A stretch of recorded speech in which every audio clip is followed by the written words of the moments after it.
The RheoKnee utilizes the strengths of artificial intelligence to continually monitor and adapt to the user's requirements. Tracking load, speed changes and the terrain, it can continually adapt, allowing the user the confidence to move through any environment. The RheoKnee has on the control panel two parts. Firstly, the on-off switch. On the left-hand side, you'll see the button. This has to be depressed fully and engages only when it's pushed fully inwards. The knee is now on. On the other side, we have the charging panel. The cover is lifted and that exposes the charging port. We would take the charger on a daily basis, plug it in to allow the knee to start charging. Prior to connecting to the RheoKnee, we need to install the PowerLogic 2 software onto your PDA. To do this, we have a SD card loaded with the necessary software that's inserted into the slot at the top of the device, and that should auto-run and set up the software. As you can see here, it takes us through a procedure that will allow us to set the software up. We'll be prompted through this procedure to accept the setup. We want to set the software onto the device and take it from the SD card. And once it's fully downloaded, it'll ask us if we want to reset the device to fully install the software. The only other stage prior to connecting with Bluetooth to the RheoKnee is to enable the Bluetooth on the device. So we'll go into the Start menu, Settings, and within there, Connections, and there you'll see the Bluetooth icon. If we click on that, it brings us to the Bluetooth management page and we can turn on the Bluetooth on the PDA.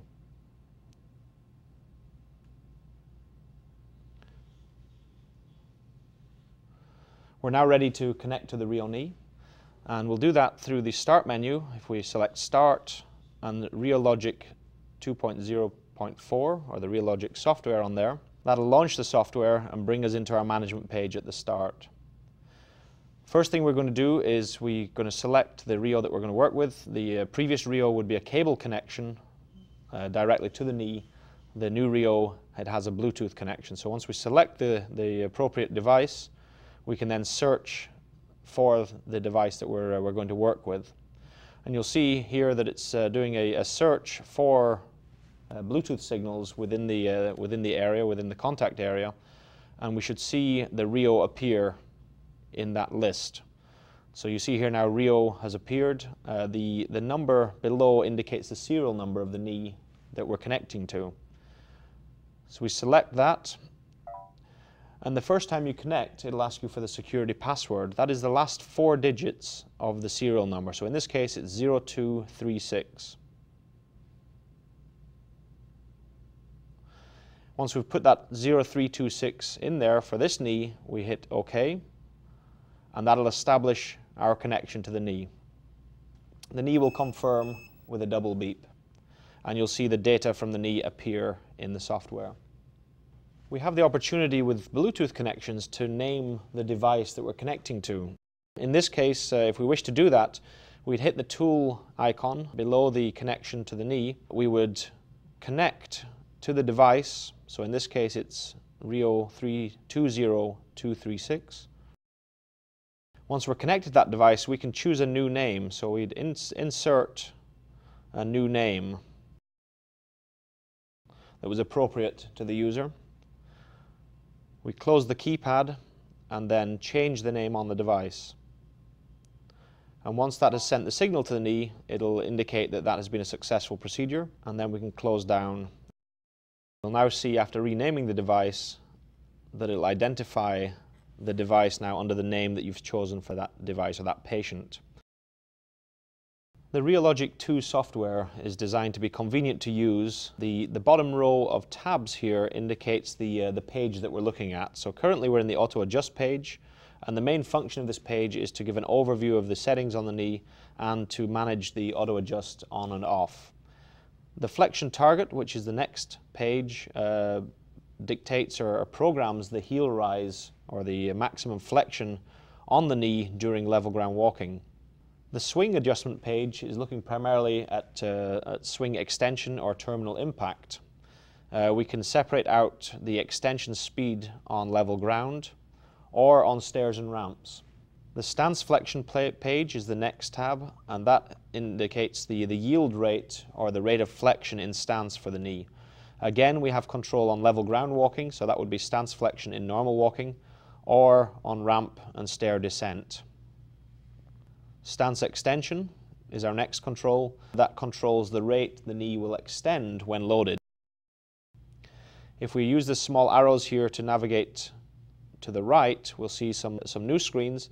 The next one in line is the warning systems, and this is the vibratory and auditory warnings on the knee. The calibration page is used to manage the sensor output. The maintenance page shows us the battery status and the status of the warnings on the knee. The user settings is a page to manage save and restore settings. We can save settings from the knee or restore them from the PDA back onto a different knee or the same knee. The features page is an optional extension hold on the knee. We can either select to have the extension inactive or active if we select the check mark in that box. The final page is terminal swing, and this is a fine-tuning adjustment of the terminal impact feel of the knee on this page. To ensure that the RheoKnee operates correctly and is getting the correct data on the user's gait, we need to ensure that it's calibrated. We do this through the calibration screen on the PDA software. I'm connected to the knee. We ensure that the knee is upright and it doesn't have a socket connected, so the knee has to be in this position, and that the pyramid is fully extended, that the knee is fully in extension. We can do this on the prosthetic foot also. We then read the sensor output, and we can see on the screen that we have values here. We want those values all to equal 0 because this is the condition where the knee is unloaded and in full extension. To do that, we select calibrate and we confirm we want to calibrate, and the knee will indicate that it has a calibration request, and we'll see that the load values and the angle value return to 0. The knee is now ready for installation and operation with the user. Prior to fitting the patient, it's essential we get the correct bench alignment of the prosthesis.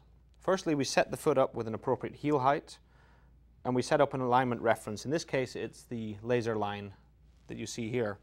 The foot is positioned with 1/3 of the foot on the reference line. The knee center, represented by the clamp bolt, is 5 mm up to 5 mm anterior to the reference line, and the bisector of the socket wants to align with the reference line. Following bench alignment of the prosthesis, we'll have the user don the socket, don the prosthesis in a comfortable position. We want to make sure that the socket is correctly orientated and that they're fully into the prosthesis. We want to establish the correct length firstly. Once the user's comfortably standing, we want to ensure that the prosthesis is stable, that the bisector of the socket, here indicated by the black mark, lays directly over or slightly posterior to the knee center, indicated by the bolt, and then down through the 1/3 intersection of the foot. So that's 1/3 from the heel of the foot. Looking at the alignment from the front, we want to see that the socket is centered over the knee and that the foot is directly beneath that, so everything's in line vertically. Once we've set the knee up, we want to look at dynamic alignment. And one of the characteristics we want to assure is correct is the rotation of the knee. We want to ensure that the knee is aligned along the line of progression and that the user is not experiencing any whips, or visually we can't see any whips. Very often a new user on the RheoKnee won't understand the requirements to generate resistance from the knee. So it's important before they walk on it and before they start adventuring and learning from themselves that they understand how to generate the resistance. And we're going to teach them to load the prosthesis. So they're moving hips and shoulders across from one side to the other. And that indicates stability of the knee through the alignment. And also, if we have them continue this and moving from very light load, the knee is flexible, and back to full load where the knee stabilizes. The next exercise we can use to train the user in the capabilities of the knee and to get their trust in the knee is an oblique transfer onto the prosthesis. To do this, we'd have the user step half a step forward with the prosthesis, so their toe and heel correspond. And as they transfer their load obliquely onto the prosthesis, we have them fire their hip muscles initially and then release them as they transfer load. And we'll see that knee flex and support them. And move across again. And onto the knee Quite important to note that if the user doesn't transfer load, if I prevent the user in this case from transferring onto the prosthesis and ask them to bend the knee, you'll see that, that the knee will bend rather freely without their load on it. So it's important that we focus on the user transferring their whole weight across onto the prosthetic side obliquely. To further work on the user's confidence in the knee and to move towards ramp and stair descent activities, we can use a small heel block, in this case about ½ an inch of heel block. As the user rocks their weight forward, you have them release the knee and let it yield further, so they can really get the experience of the knee holding them through a broad flexion range. And that simulates perhaps stepping over the first curb or a stair step. And once again, just transfer your weight on. Excellent. The last training we do prior to the user walking is to have them understand the requirements for releasing the knee into swing phase when they're walking. To do this, we can have them take ½ a step forward with their sound limb so that the heel and toe correspond again. And we're going to teach them to do that same transfer onto the sound limb and then use the hip rotation to break that knee into swing phase. One of the convenient features with RheoKnee is the auto adjustment procedure. What we would do is ensure that the user is stable and we turn the setup mode on. In doing so, we reset the knee to its default parameters, and the knee is now going to adapt to the gait of the user. So it indicates the user to walk 30 steps at a slow pace. They can then accelerate up to their normal walking speed for 30 steps, and then up to their full walking speed or their maximum walking speed for 30 steps. And during that time, the knee will program itself to find settings that are appropriate. What we'll notice is on the screen, these numbers have modified as the patient walks, and those numbers now reflect the baseline settings that the system has deemed appropriate for this user. Once we're happy with that, we can turn the setup mode off, and the knee is going to hold those settings. Following the auto adjust procedure, we can make the clinical decision to change any of the parameters of the user's gait. And we do this through the pages for flexion target angle. The flexion target, which is the next page, dictates or programs the heel rise or the maximum flexion on the knee during level ground walking. The swing adjustment page is looking primarily at swing extension or terminal impact. We can separate out the extension speed on level ground or on stairs and ramps. The stance flexion page is the next tab, and that indicates the yield rate or the rate of flexion in stance for the knee. Again, we have control on level ground walking, so that would be stance flexion in normal walking, or on ramp and stair descent. Stance extension is our next control, and that controls the rate the knee will extend when loaded.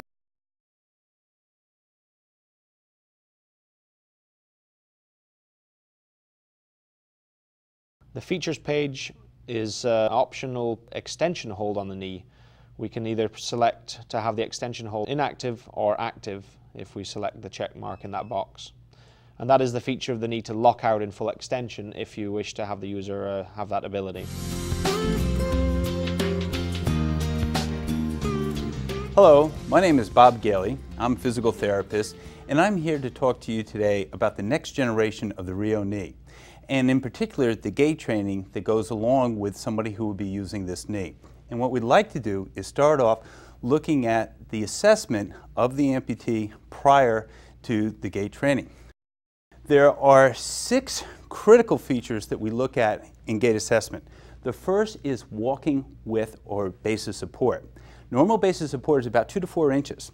So what we'd like to do is see a nice symmetrical width of walking base when the amputee is standing.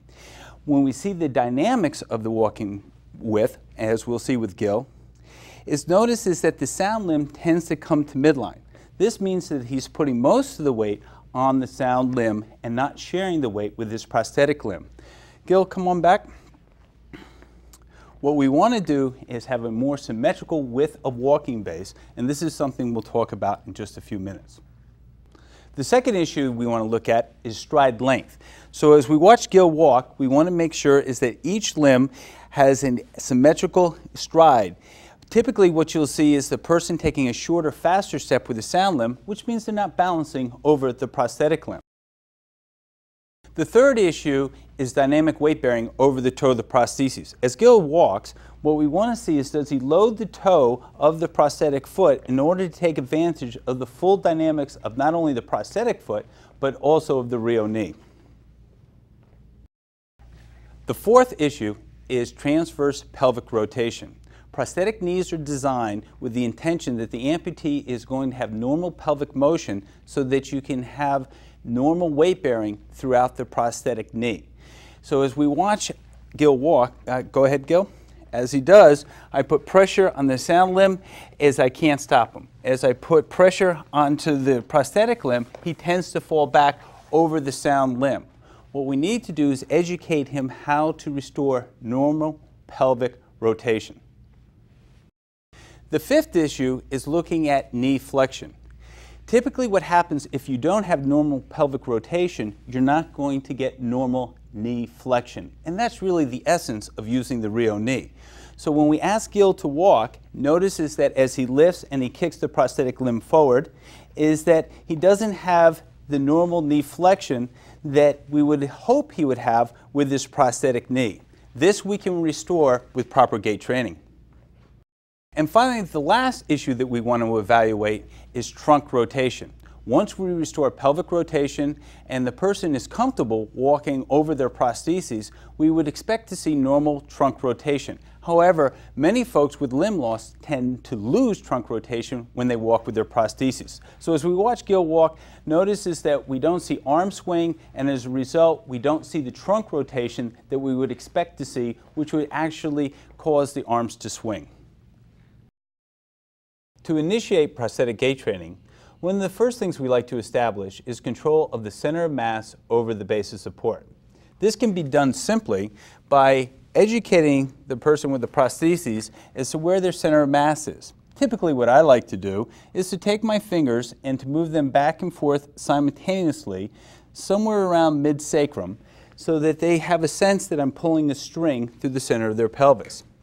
What I'll ask him to do is to imagine in the center of the string is that there might be a blue marble, and that he wants to move this blue marble over his base of support, which would be the outside of the prosthetic limb, and then moving that same marble over the outside of the sound limb. As he displaces that center of mass from one side to the other, is he gets a sense of how far he can move that center of mass and still maintain his balance or stability. As Gil gets better with this, what I would ask him to do is to remove the sound side hand so that if he still wants support, he would go through the prosthetic side limb in order to get support from the parallel bars. Once he's confident with the displacement from side to side or laterally, what I would do is then ask him to remove both sides and do the same shift, first over the sound limb, then over the prosthetic limb, until he becomes comfortable and confident shifting his weight over both limbs. To progress, what I would do is then ask him to put both hands back onto the parallel bars, reestablish where that imaginary ball is in the center of his pelvis or his center of mass. Then I would ask him to now move his center of mass forward equally over both limbs, and then come all the way back over his base of support. As he brings the center of mass forward, the heels will rise. As he brings it backwards, the toes should rise. In order to keep or maintain that center of mass equally between both limbs, sometimes I will place my hand along the side of the prosthetic limb, since they tend to shy away from the prosthetic side, and put a little bit of pressure. This gives him a sense of wanting to push into my hand and develop a more equal displacement of the center of mass. Again, I then will remove the sound side hand, having him move forwards and backwards. And when he becomes more confident, I'll take away the prosthetic side hand, and again having the toes come up, and then having the heels come up. And now he's learning how to displace that center of mass both forward and backwards over the prostheses. Finally, I want to work diagonally. So the hands will go back onto the parallel bars. I will first ask him to move the sound limb forward. This way the weight line will be anterior to the knee, creating a sense of stability.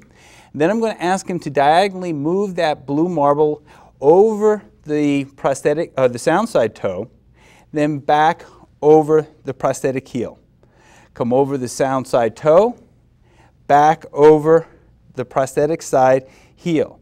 As he shifts that center of mass from side to side, it gives him that same sense of displacement that he'll have during walking. Then again, he'll move the sound side hand, and then finally, he'll remove the prosthetic side hand. I'll then ask him to put both hands back on the parallel bars, and then we'll reverse the process by bringing first the sound limb back, then bring the prosthetic limb forward. And in this occasion, especially with the RheoKnee, the idea is to give that person the sense of having the stance control within the knee. Because the knee is going to flex somewhere between 8 to 15 degrees, I want him to have that sense that as he moves that weight forward, the knee will first flex, and then it'll extend as his weight moves over the prosthetic foot. So it's the same idea. He shifts that weight forward, allows the knee to bend, and then moves over the prosthetic toe. And so we shift the weight over the prosthetic foot, allow the knee to flex, come over the toe. As he builds that confidence, we can remove the sound side hand, bringing that weight over, and then we can remove the prosthetic side hand, and now he's gaining a full sense of the capabilities of his new RheoKnee. And I'll ask him to put both hands back, bring the leg back, and now we've built up that ability for him to displace the center of mass in multiple directions and do it with confidence. How to restore normal pelvic rotation? We start by looking at his step or his stride with the sound limb. As he steps forwards and backwards, I can slide my hands in and assess pelvic rotation by feeling the anterior superior iliac spine. I then ask him to remove his left hand, and as I push, I realize I cannot alter his balance because he has the ability to bounce over the prostheses and maintain the power of the pelvis on the left side. To restore normal pelvic rotation, we first work with the sound side, in which Gil has the ability to rotate his pelvis, and with slight resistance at the ASIS is that we give him the sense from mid-stance to pre-swing of bringing the pelvis forward in that transverse plane and rolling over the foot and allowing the knee to bend. The next step is to have the person actually take a step with the sound limb, feeling the continuation of pelvic rotation, taking a full step, allowing the weight to come fully over the prosthetic limb. Once they get a sense of how to do this maneuver on the sound limb, then we can progress to the prosthetic limb. To continue the assessment, we now evaluate the prosthetic limb. And notice is that there's very little knee flexion as he tends to hip hike and kick the prostheses forward. Again, I bring my hands in and place them on the anterior superior iliac spines. I then ask him to take his prosthetic side hand off the parallel bars, and when I apply a slight pressure, we see him fall back over the sound limb. This is the chief problem with most prosthetic wearers. As they lift and they kick, they lose balance on the prosthetic limb because they haven't learned to bring the pelvis forward. And this is the purpose of this exercise, is to give him maximum benefit from the Rheo and maintain balance and be able to walk with a natural gait. The same process is now performed on the prosthetic side limb.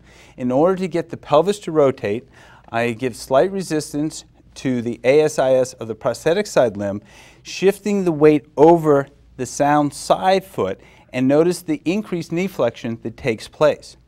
So the idea is that the amputee brings the pelvis forward, allowing the knee to achieve its 30 to 40 degrees of knee flexion during pre-swing, so that it will easily achieve the 60 degrees of knee flexion that it's going to need during initial swing.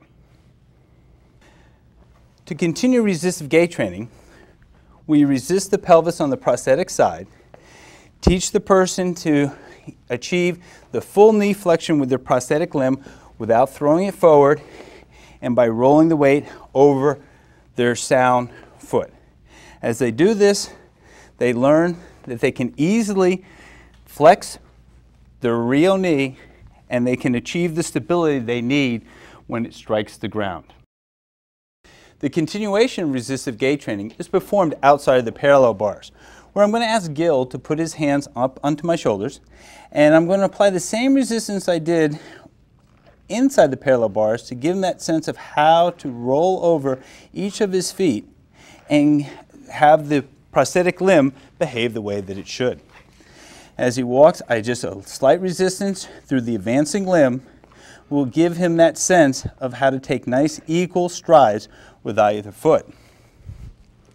Finally, I'll ask him to, again, as he walks, continue and then lower the left hand, then the right hand, and then he's going to be ambulating independently with the use of his new Rheo knee.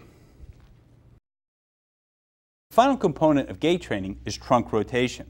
Once we've established normal pelvic rotation, combined with trunk rotation, the amputee will be able to walk at a comfortable walking speed with better balance. So we're going to ask Gil to walk and just think about using his pelvis as we've just taught him. Then I'm passively going to move his trunk with my hands to give him that sense of rhythm between the pelvis and the trunk. I might remind him, in this case, to move his left shoulder forward. As he does so, he starts to become more comfortable and tends to have a less deliberate and a more symmetrical walking posture. He then rotates the trunk and we see a beautiful gait. In order for Gil to take full advantage of his ceteris flex foot and his Rheo knee, what we want to apply is a full toe load. We can do this simply by applying a little resistance with a gait belt as he ambulates. So we're going to ask Gil to go ahead and walk, and as he does, I simply hold back his body weight so he gets full weight over the toe lever of his flex foot.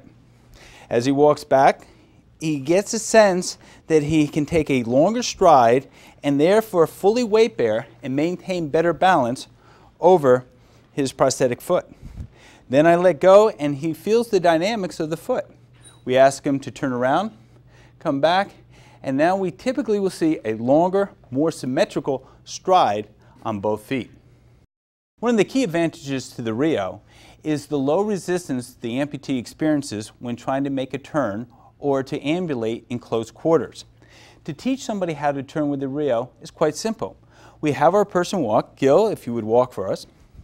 And then as he makes the turn, we want him to rotate the pelvis and toe load as he comes over the foot, and then start to just feel comfortable that he can trust and balance over the prostheses. As he continues to rotate and walks down, he then realizes he can now make a nice, easy turn, share the weight between both limbs, and have a very natural and smooth looking gait. The more difficult of the turns is when the amputee is going to turn towards the sound side. So we're going to ask Gil to go ahead and walk. And as he does, we want to remind him, again, is to take short, meaningful steps. And as he does so, is to again load the toe as he progresses over the foot. Again, the beauty of the Rheo knee is that there's very little resistance. Therefore, the turn can occur smoothly and with very little effort. One exercise that most people find very useful is performing figure of 8s between two cones. So we're going to ask Gil to go ahead and to walk and to concentrate again on feeling the prosthetic foot, relying on the knee, maintaining single limb balance, and as he does so, he gains greater confidence in his Rheo knee.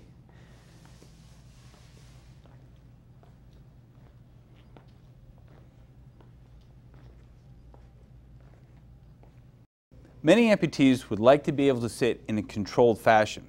This is one of the benefits to the Rheo knee. By learning how to use that resistance, they can sit in a chair in a very controlled and natural manner.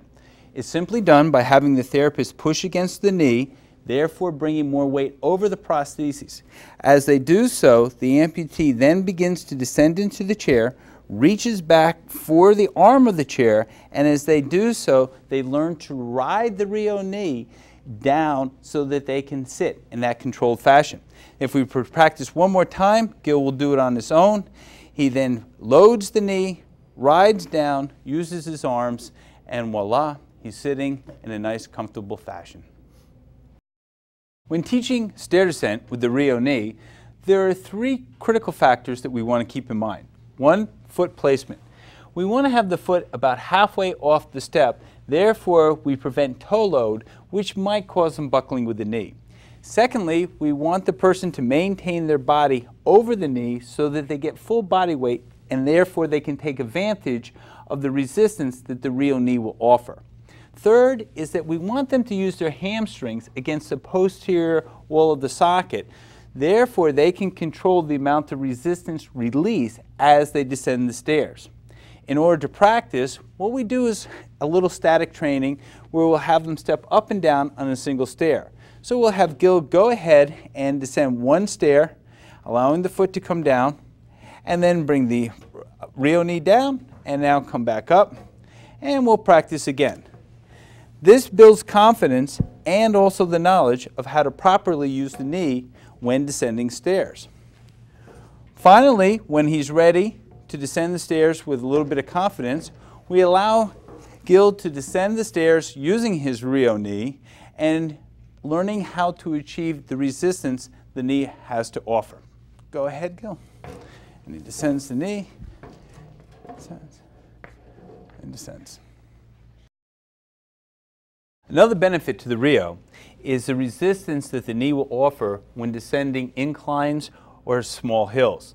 The way that the amputee can control that is again by pushing against the posterior wall of the socket and then just riding the knee down, releasing the resistance or releasing the knee as they feel necessary. So one of the ways that we practice is coming towards the end of the ramp, and we'll ask Gil once again, is to push back against the back of the socket with his hamstring and ride the knee down. And he takes a step back up. Again, as he becomes more and more comfortable, he realizes is that he can step down with a more slower descent, a more controlled descent, and with better balance. Gil? And one more time. And as he practices this skill over and over again, he then is ready to go ahead and descend the ramp itself. Now that Gil is ready to descend this ramp, he's just going to put into practice the skills that he learned in the drills before. He's going to use his hamstrings to control the resistance of the RheoKnee as he descends the ramp. Gil?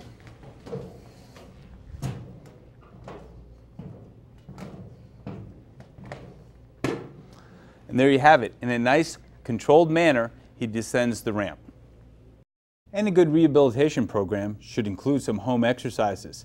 So what we're going to ask Gil to do is one that will work his hip in multiple directions and building the strength of the hip muscles inside its environment, the socket. We're going to ask Gil to put his left foot on top of a regular tennis ball and have him move forwards and backwards as quickly as he can for 10 to 20 repetitions. As he does so, he's strengthening the muscles about the hip on the prosthetic side in the sagittal or AP plane. Then we're going to have him move from side to side. As he does so, he's still working the muscles creating stability in the prosthetic side, but now he's working in the coronal or frontal plane. Finally, we're going to ask him to move in a counterclockwise position. As he does so, again, he achieves stability with the prosthetic side hip, this time in the transverse plane. Finally, we ask him to reverse direction. He goes in a clockwise direction, again, using the muscles about the prosthetic hip to maintain stability. Doing these exercises for about 50 repetitions, 1 to 2 times a week, will maintain the strength of the residual limb inside the socket. Another exercise that can be performed to strengthen the muscles about the prosthetic hip is to take a small strip of therapeutic tubing, tied around the parallel bars or a sofa at home, have the amputee hold onto a chair or the parallel bars. We're going to ask him then to move his sound limb away from the prosthetic limb. As he does so, he's using the muscles inside the prosthetic limb to maintain stability. Once he performs 10 to 15 repetitions, we'll have him turn, again face the parallel bars. Once turned, he then extends the limb, again using the prosthetic side hip to maintain stability. Then we turn. The next position, we have him cross the sound limb over the prosthetic limb to work on the adductors. And finally, we have him turn, kick into a flex position, again holding on to the limb, working in the anterior-posterior direction. At the conclusion of prosthetic gait training, the amputee should be able to maximize the use of their prosthetic components. As we watch Gil walk, is the issues that we earlier described are no longer present. He has the ability to maintain normal width of walking base. He's taking equal and symmetrical strides with both limbs. He's able to maintain full toe load over the prosthetic foot. He achieves normal knee flexion with his RheoKnee. He has normal pelvic rotation combined with trunk rotation. He has better balance. And at the end, we see is matching the proper prosthetic components with proper gait training is the amputee is able to achieve their prosthetic goals.